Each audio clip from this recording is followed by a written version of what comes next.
அடைத்தேன்னு கேட்டார். அடியனுக்கு ஞான சித்திக்க வேண்டும், அதுக்குரிய அறிவும் பரிவுக்கும் வேணும்னு.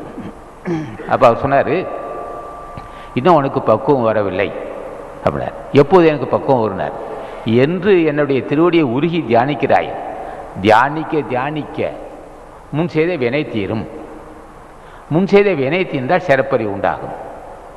சிறப்பறிவு இருந்தால்தான் இந்த தேகம் காமதேகம் என்றும், இது இந்த காமதேகம் மூடத்தனத்தை உண்டாக்கும் என்றும், அந்த மூடத்தனத்தால் தான் இது பொருள் மீது வெறி, பொருள் வெறி, காம வெறி, பொருள் வெறி உண்டாகும். மூடத்தனத்தான் பொருள் மீது, நிலையில்லாத பொருள். அந்த பொருள் யாராட்டி இருந்தது, யார்கிட்ட போகுது, இப்படியோ போயிட்டே இருக்கு.